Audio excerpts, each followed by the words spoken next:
¿Qué tal? Yo soy Luis David Velázquez Salazar y les voy a hacer un breve resumen sobre el modelo OSI. El modelo de interconexión de sistemas abiertos es más conocido como el modelo OSI, que sus siglas en inglés serían Open System Interconnection. Es un modelo de referencia para los protocolos de la red de arquitectura en capas y fue creado en el año 1980 por la Organización Internacional de Normalización.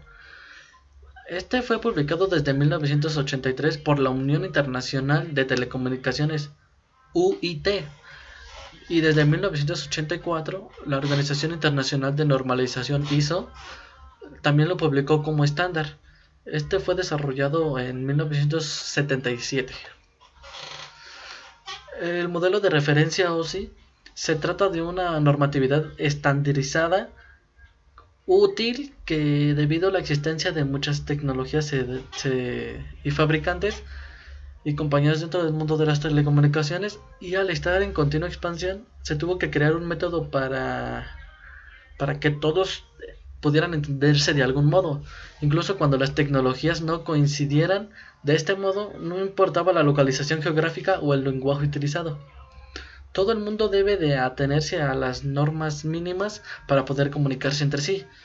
Esto sobre todo importante cuando hablamos de la red de redes, que es el Internet. Es este modelo, además, está dividido en 7 capas o niveles. El primer nivel es el nivel físico. Este es la primera capa del modelo OSI y es la que se encarga de la topología de la red y de las conexiones globales de la computadora hacia la red. Este se refiere tanto al medio físico como a la forma en la que se transmite la información.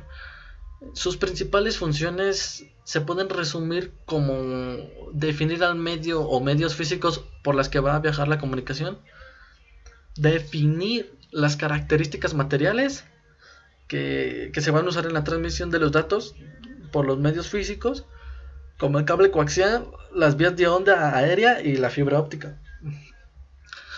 También una de sus características es definir las funciones de la interfaz, el establecimiento, mantenimiento y liberación de nivel físico. También transmitir el flujo de bits a través del modelo y manejar las señales eléctricas del modelo de transmisión, polos que se ponen en un enchufe. También garantizar la conexión es uno de sus últimas funciones. El otro nivel es el nivel de enlace de datos. Esta capa se ocupa del diccionamiento físico del acceso al medio, de la detección de errores y de la distribución ordenada de tramas y del control del flujo. Es uno de los aspectos más importantes que revisar en el momento de conectar dos ordenadores, ya que está entre la capa 1 y la 3 como parte esencial de la creación de los protocolos básicos MAC-IP para regular la forma de conexión entre computadoras, así determinando el paso de tramas. También, dadas estas situaciones, cabe recalcar que el dispositivo que usa la capa de enlace es el switch, y este se encarga de recibir los datos del router y enviar cada uno de estos a sus respectivos destinatarios, que sería el servidor o algún otro dispositivo que recibe información, como teléfonos, tablets y diferentes dispositivos con acceso a una red. El nivel de red se encarga de identificar el enrutamiento existente entre una o más redes. Las unidades de datos se denominan paquetes y se pueden clasificar en los protocolos enrutables y protocolos de enrutamiento. Los enrutables viajan con los paquetes IP, IPX o AppleTag. Los de enrutamiento permiten seleccionar las rutas como RIP, IGRP, EIGRP, OSPF y BGP. El objetivo de la capa de red es hacer que los datos lleguen desde el origen al destino, aun cuando ambos no estén conectados directamente. Los dispositivos que facilitan tal tarea se denominan encaminadores o enrutadores, aunque es más frecuente encontrarlos como routers, los cuales trabajan en esta capa, aunque pueden actuar como switch de nivel 2. en determinados casos, dependiendo de la función que se le asigne. El nivel de transporte es una capa encargada de efectuar el transporte de datos que se encuentran dentro del paquete, el paquete de la máquina de destino, independizándolo del tipo de red física que se está utilizando. La PDU de la capa 4 se llama segmento o datagrama. Este es dependiendo de si corresponde a TCP o UDP.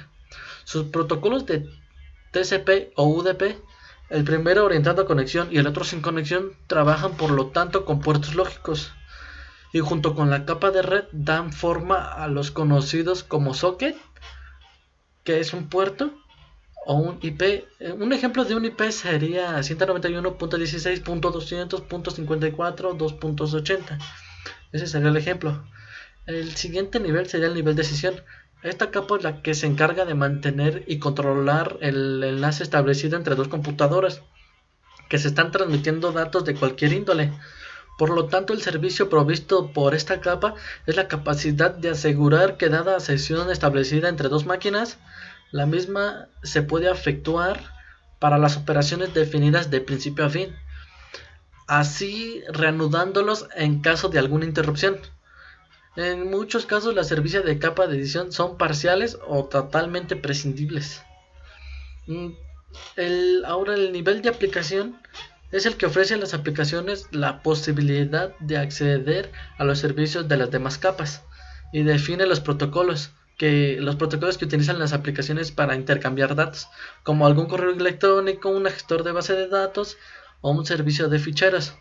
Hay tantos protocolos como aplicaciones distintas, y puesto que continuamente se desarrollan nuevas aplicaciones, el número de protocolos crece sin parar. Y cabe aclarar que el usuario normalmente no interactúa directamente con el nivel de aplicación. Suele interactuar con programas que a su vez interactúan con el nivel de aplicación, pero ocultando la complejidad subyacente. Otra parte muy importante es la transmisión de datos. Esta es la capa de aplicación recibe el mensaje del usuario y lo añade a una cabecera, constituyendo así a la PDU de la capa de aplicación. La PDU se transfiere a la capa de aplicación del modo destino. Este elimina la cabecera y entrega el mensaje al usuario. Para ello ha sido necesario todo este proceso. Ahora hay que entregar la PDU a la capa de presentación. Para ello hay que añadirle la correspondiente cabecera y transformarla así a una IDU, la cual se transmite a dicha capa. La capa de presentación recibe la IDU, le quita la cabecera y ahí es donde extrae la información. Es decir, la SDU a esta le añade su propia cabecera, constituyendo así la PDU de la capa de presentación. Esta PDU está transferida a su vez a la capa de sesión mediante el mismo proceso, repitiéndose así para todas las capas. Al llegar al nivel físico, se envían los datos que son recibidos por la capa física del receptor. Cada capa del receptor se ocupa de crear la cabecera, que anteriormente ya se había añadido a su capa homóloga, interpretarla y entregar la PDU se debe de entregar a la capa superior. Finalmente llegará la capa de recuperación, la cual entregará el mensaje al usuario. Bueno amigos, espero y les haya servido un poco. Muchas gracias.